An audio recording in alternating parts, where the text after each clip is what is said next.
There's a fairly big misconception that Australian gun laws have been incredibly successful. Well, President Obama expected to speak about his renewed push for tougher gun laws in tonight's State of the Union address. He recently has cited Australia's gun control laws as a model for what could be done here. It turns out it's not that black and white, so I thought I'd go through the statistics and see what the data says. And if you can hear traffic in the background, then too fucking bad, because Game of Thrones is on tonight and I want to get this done first.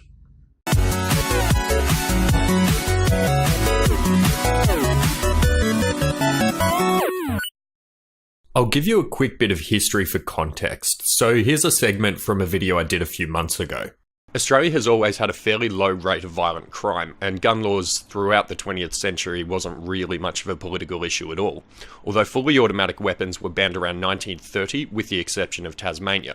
Between 1984 and 1996, there were 5 massacres involving guns, with the most notable being the 1996 Port Arthur massacre in Tasmania, in which 35 people were killed and 23 were wounded.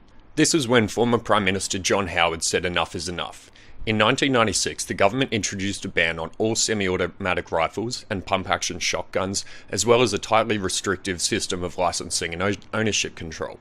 Due to our constitution, compensation must be given for property taken over, so the government spent around $500 million on a buyback program that was paid for by taxpayers through a one-off increase in our Medicare levy. Let's start with murder victims, according to the Australian Institute of Criminology. Over the past 18 years, the rate of homicide incidents per 100,000 decreased from 1.9 in the early 90s to the second lowest recorded rate of 1.3 in the mid-2000s. Since 1993, the number of homicide victims has been on a gradual downward trend both before and after the NFA, with a spike in 1999. If the NFA had been successful in dropping murder rates, one would expect to see a sharp decline from about 97 onwards, but it certainly hasn't. Going back as far as 1915, the downward trend of homicide involving firearms as a percentage started dropping back from a peak in 1968 at about 44%, down to around 16% in 2003.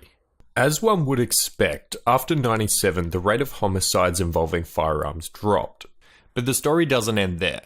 Looking at the relative use of knives compared with firearms to commit homicide instead of total numbers, firearms have seen a downward trend from about 27% to 10%, whereas use of knives or sharp implements have gone up from 33% to 45%.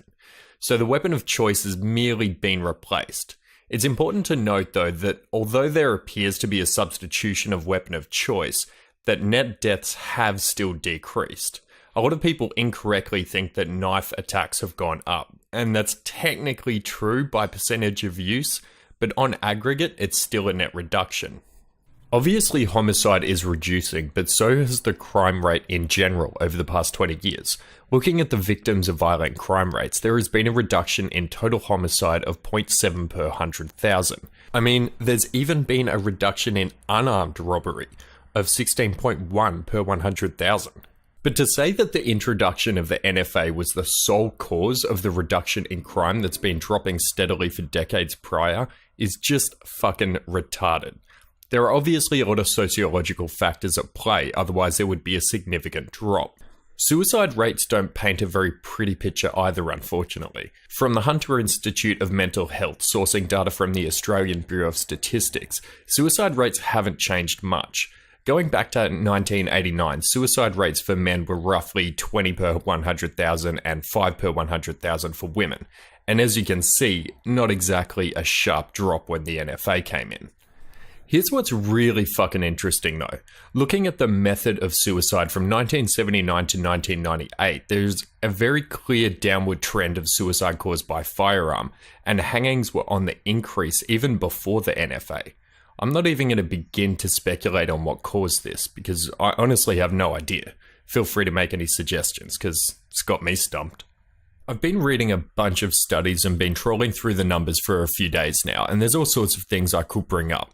Most of the studies done claiming that gun laws have been effective really only focus on the fact that gun-related crime and suicide by firearm have gone down, while completely ignoring the overall downward trend in the decrease of crime. Suicide, on the other hand, is a whole other kettle of fish and beyond the scope of this video. One last study I'll show you, titled Australian Firearms Buyback and Its Effect on Gun Deaths, published on the Journal of Contemporary Economic Policy, stated that their meta-analysis came to the conclusion that the NFA did not have any large effect on reducing firearm homicide or suicide rates when including trends. Tightening gun laws has more or less been useless when factoring in trends, with the exception of mass murders. In the 10 years prior to the NFA, there were a total of 8 mass murders resulting in 72 deaths. The 10 years following the NFA, there were 2 mass murders resulting in 15 deaths. Some would argue that arson attacks have gone up, which is technically true, but we've had 3 in the past 20 years compared to the 1 in the 20 years before that, so not exactly a large sample size. Personally, I think the overregulation of firearms here in Australia is just fucking stupid, really. I believe in the right to defend your property, and with the exception of reducing mass murders, they haven't really done much more than just make things difficult for responsible gun owners. And I don't think removing gun laws or changing our constitution to include something like the Second Amendment will ever happen here. Australians, generally speaking, just don't have the same relationship with firearms as the USA. Even many conservatives in Australia back gun laws. But what are your thoughts? Are gun laws here good? Are they retarded? Let me know your thoughts in the comments down below. So until next time, cheers!